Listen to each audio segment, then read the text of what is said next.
Assalamualaikum warahmatullahi wabarakatuh. Apa kabarnya anak-anakku sekalian? Bagaimana kondisi kalian? Sehat kan? Alhamdulillah, semoga anak-anakku sekalian di rumah tetap dalam kondisi yang sehat. Anak-anakku sekalian, meskipun kita sekarang berada di kondisi yang sedang tidak baik, di mana pandemi COVID ini belum berakhir, tapi di rumah anak-anakku tetap harus belajar ya. Baiklah, perkenalkan, Bapak adalah guru IPA di MTS Muhammadiyah Wonosari. Anak-anakku sekalian, pernahkah kalian mengamati lingkungan di sekitar? Tentu banyak sekali orang-orang yang beraktivitas ya. Biasanya kalau pagi ada yang jogging, ada yang bersepeda, ada juga yang naik motor, dan lain-lainnya. Nah, aktivitas-aktivitas manusia tersebut itu memerlukan gerakan. Jadi pada kesempatan ini kita akan belajar tentang sistem gerak pada manusia. Oke, anak-anak sudah siap? Baiklah, kalau sudah siap, kita akan mulai untuk belajar sistem gerak pada manusia. Materi sistem gerak pada manusia ini ditujukan untuk siswa SMP atau MTS kelas 8 semester 1. Oke, kita masuk ke materi yang pertama. Oke, anak-anak sekalian, pernahkah kalian berpikir kenapa ya kita itu dapat bergerak? Seperti ketika kita berjalan, ketika kita berlari. Nah, secara tidak langsung tubuh kita itu bergerak. Bergerak adalah salah satu ciri makhluk hidup. Oke, anak-anakku sekalian, kita dapat bergerak itu karena memiliki dua komponen utama. Yang pertama adalah tulang dan yang kedua adalah otot. Tulang itu disebut dengan alat gerak pasif karena tulang tidak bisa bergerak sendiri tanpa digerakkan oleh otot. Sedangkan otot itu disebut dengan alat gerak aktif karena otot itu bisa berkontraksi dan bisa berelaksasi. Baiklah, kita bahas yang pertama tentang tulang atau rangka. Tulang pada tubuh manusia memiliki beberapa fungsi. Yang pertama, sebagai alat gerak pasif. Yang kedua, untuk memberi bentuk pada tubuh. Yang ketiga, untuk melindungi organ-organ dalam seperti jantung, paru-paru, lambung, dan lain sebagainya. Yang keempat adalah tempat pembentukan sel darah merah, tepatnya di tulang belakang. Yang kelima adalah tempat melekatnya otot. Anak-anakku sekalian, di dalam tubuh kita itu terdiri atas banyak sekali tulang. Tulang-tulang tersebut saling berhubungan. Yang menghubungkan antara tulang yang satu dan tulang yang lain itu disebut dengan sendi. Oke, Bapak ambil contoh ya.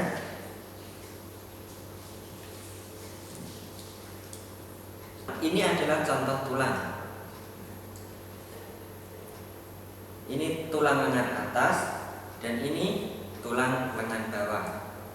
Antara kedua tulang ini dihubungkan oleh kawat kalau di sini ya. Kalau pada manusia yang menghubungkan antara kedua tulang ini adalah sendi. Jadi sendi itu adalah hubungan antar tulang yang menghubungkan tulang yang satu dengan tulang yang lain. Sendi pada manusia ada yang memungkinkan terjadinya gerakan dan ada yang tidak memungkinkan terjadinya gerakan. Sendi yang memungkinkan terjadinya gerakan leluasa ada 5 ya.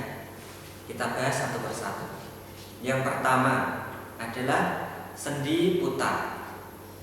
Sendi putar ini contohnya adalah sendi yang ada di leher kita.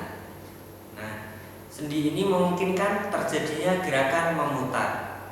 Jadi di leher ini namanya sendi putar, arah geraknya memutar. Yang kedua adalah sendi peluru. Sendi peluru ini letaknya ada di bahu ini, ya. Di bahu kita ini ada sendi pelurunya. Sendi peluru memungkinkan gerakan ke segala arah.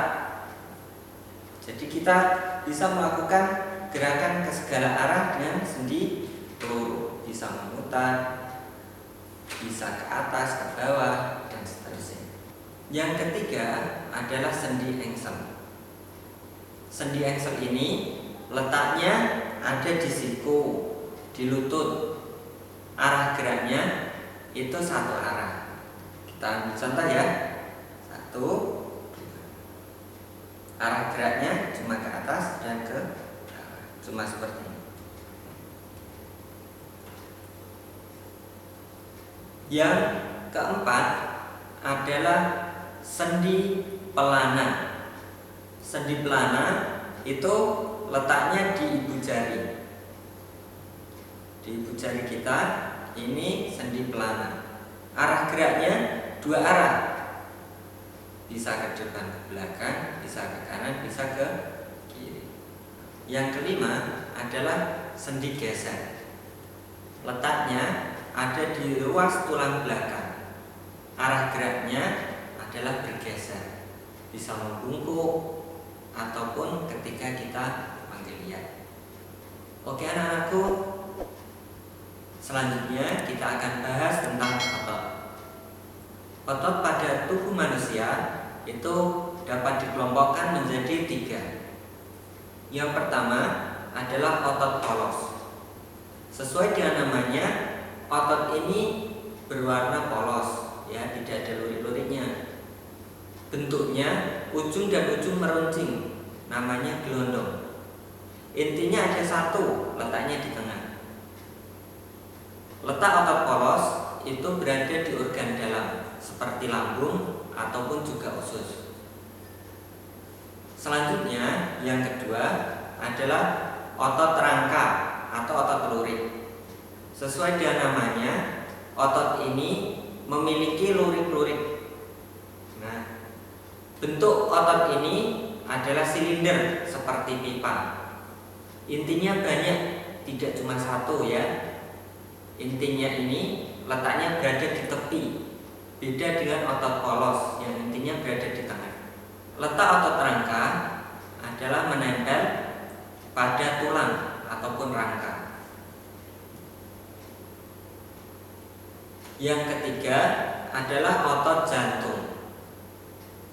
Otot jantung ini bentuknya seperti silinder, tetapi bedanya dia bercabang. Yang ketiga adalah otot jantung. Otot jantung ini sesuai dengan namanya, letaknya berada di jantung. Berbentuk silinder, tetapi dia bercabang. Oke anak-anakku, selanjutnya kita akan mengetahui tentang kelainan-kelainan pada tulang. Ada banyak sekali kelainan pada tulang, tapi pada kesempatan ini kita akan bahas kelainan yang disebabkan karena kebiasaan duduk yang salah. Kebiasaan duduk yang salah itu bisa menyebabkan kelainan tulang.